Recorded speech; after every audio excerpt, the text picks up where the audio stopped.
नमस्ते,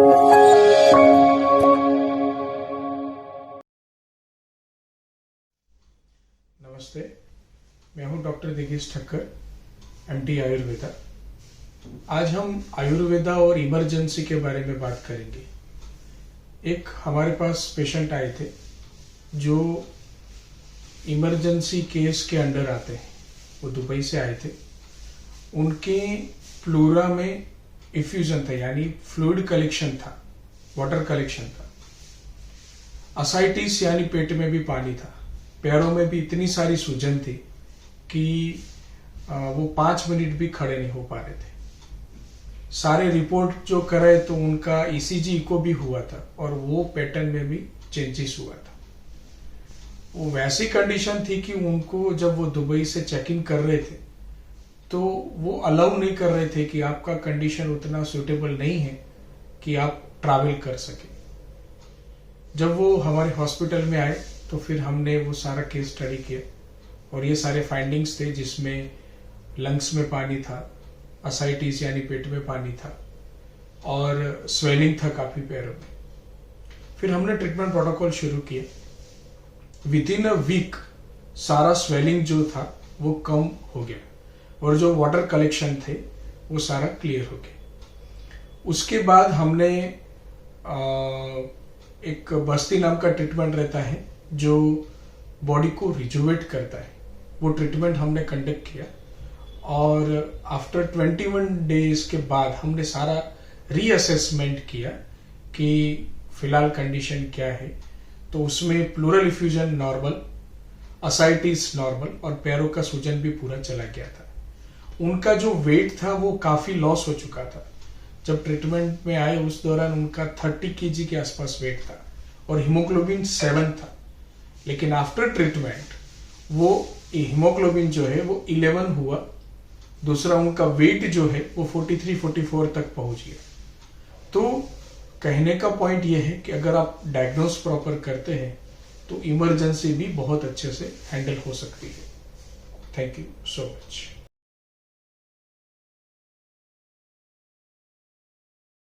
नमस्ते मैडम, आपकी जो कंप्लेन थी वो जरा बताइए। सर, मैं शारजा में रहती हूँ। मुझे पहले शुरू हुआ लेग की स्वेलिंग। वो कितने टाइम पहले शुरू हुई थी? मुझे पहले पेट का पानी भरना शुरू हुआ अप्रैल में 2023। फिर उसके बाद मैं मई 20 को मेरा पैर सूजन दिखाई दिया पहली बार। फिर उसके बाद धीरे धीरे सूजन ऊपर ऊपर चढ़ता गया और फेस भी सूजन होने लगा। ऐसे करते करते लंग्स में भी पानी आ गया और फिर हमने वहाँ पे डॉक्टर को बताया तो डॉक्टर ने कहा इनको फटाफट ले जाओ मल्टी स्पेशलिटी हॉस्पिटल में, इनको एडमिट कराओ, ऐसे कहा। फिर एयरपोर्ट में हम लोग इमरजेंसी में आ गए थे। यहाँ पर एयरपोर्ट में उन्होंने हमको फिट टू फ्लाई सर्टिफिकेट नहीं दे रहे थे। उनको लग रहा था कि कंडीशन बहुत क्रिटिकल है, इनको फ्लाई करना अलाउ नहीं करना चाहिए। तो फिर बहुत रिक्वेस्ट के बाद फिर उन्होंने थोड़ा टेस्ट किया। फिर हमने बोला कि गुजरात 2.5 आवर्स की दूर ही है, I will take care of her करके मेरे हस्बैंड ने उनको कुछ लिखित में कुछ दिया। फिर उन्होंने अलाउ किया। ओके। अभी जब आपको ये सारे कंप्लेंट शुरू हुए, जैसे पैरों में स्वेलिंग हो गया, वहां पे वाटर कलेक्शन था, लंग्स में भी पानी जमा हो गया था, प्लूरल इफ्यूजन था, फिर असाइटिस डेवलप हो गया था, इस दौरान आपका जो जैसे सांस फूलना या वीकनेस आना, वो सारे कंप्लेंट क्या क्या थे? मुझे बिल्कुल ही आवाज नहीं निकलती थी मुंह से। धीरे धीरे से बात करती थी मैं और मेरा वेट 24 kg हो गया था। कम्प्लीटली बेड रिडन थी, कुछ शक्ति बिल्कुल नहीं थी पैरों में। नीचे नहीं बैठ सकती थी, नीचे बैठ के उठ नहीं पाती थी। कोई उठाना, मेरे हस्बैंड उठाते थे, मेरे बच्चे उठाते थे, मैं उठ नहीं पाती थी खुद से। काफ मसल्स और नी के नीचे तो बिल्कुल शक्ति नहीं है, ऐसे लगता था कि कोई जान नहीं है इसमें। और स्वेलिंग इंक्रीज होने के बाद मैं 5 मिनट भी खड़ी नहीं हो पाती थी। ऐसे लगता कि सूजन बन के पैर इतना बड़ा हो जाए और स्किन फट जाएगा, ऐसे लग रहा था। ओके। अभी फिर जब आप अहमदाबाद में कृष्णा आयुर्वेदम में ट्रीटमेंट के लिए आए तो फिर हमने ट्रीटमेंट शुरू किया, तो 10 डेज में क्या आउटपुट था? 10 डेज, नियरली 8 डेज में ही मुझे 80% कम हो गया था, सूजन कम हो गया, थोड़ी थोड़ी चल पा रही थी मैं, थोड़ी आवाज में भी थोड़ी शक्ति आ रही थी, बहुत डिफरेंस लगा। उसके बाद 10 डेज के बाद तो फिर इम्प्रूव होता गया। ओके अभी हमने 20 डेज के बाद सारे रिपोर्ट वापस कराए थे इसके प्लूरल इफ्यूजन का वगैरह, तो वो सारे फाइंडिंग्स कैसे आए हैं? वो तो बहुत चौंकाने वाला रिपोर्ट था। प्लूरल एफिशिएंट बिल्कुल खत्म, एक्सरे किया, फिर टोटल एब्डोमिनल स्कैन किया, दोनों में भी बिल्कुल ही लंग्स में पानी नहीं था, स्टमक में पानी, एसाइटिस नहीं था,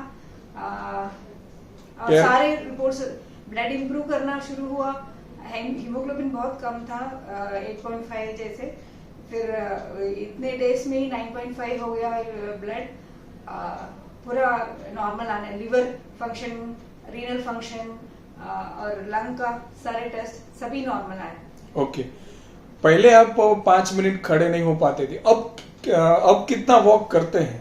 मैं 1 hour 15 minutes वॉक करती हूँ, सैंड में और ग्रास में बेयरफुट, और पीछे भी वॉक करती हूँ, और अभी तो मैं जॉग भी करना शुरू किया। मेरे स्ट्रेंथ आ गए, मैं स्टेप्स क्लाइंब करना नहीं हो पाता था मेरे से, अभी मैं कर रही हूँ। मुझे बिना हेल्प के तो एक भी स्टेप नहीं चला जाता था, गिर जाता। दुबई में, शारजा में तो मैं गिर गई थी, बस एक ही स्टेप लिया था, सहारा नहीं था, कुछ पकड़ने का नहीं था, मैं पूरे गिर गई, कार के व्हील के ऊपर गिर गई थी। ओके अभी कोई कंप्लेंट्स नहीं है, जैसे स्वेलिंग वगैरह सब कुछ क्लियर हो गया है? स्वेलिंग बिल्कुल क्लियर है, और स्ट्रेंथ भी, मेरा काफ मसल में इतनी स्ट्रेंथ है कि मैं सारे एक्सरसाइज खुद कर सकती हूँ। ओके अभी हॉस्पिटल का कुछ फीडबैक देना चाहे तो आप दे सकते हैं। हाँ, हॉस्पिटल के बारे में क्या कहूँ, इतने सारे लोग अच्छे हैं, डॉक्टर तो भगवान की तरह हैं, बहुत कॉन्फिडेंस दिया, बिना मुझे देखे मैंने उनसे फोन पे बात किया शारजा से, कि मेरा ऐसे प्रॉब्लम है, आपके पास ट्रीटमेंट है क्या करके, तो उन्होंने कहा मेरे पास ट्रीटमेंट है, आप आ जाइए। वो कॉन्फिडेंस था मेरे में कि मैं इतनी क्रिटिकल कंडीशन से मैं बाहर आ सकूं। ये तो भगवान की ग्रेस है कि मुझे डॉक्टर मिल गए, और सब लोगों ने छोड़ ही दिया था उम्मीद ये बच पाएगी या नहीं, लेकिन यहाँ पर स्टाफ, डॉक्टर, फैसिलिटीज सब इतने अच्छे हैं कि शायद मल्टी स्पेशलिटी हॉस्पिटल भी मुझे इतना शांति ना दे पाए। Okay thank you. Thank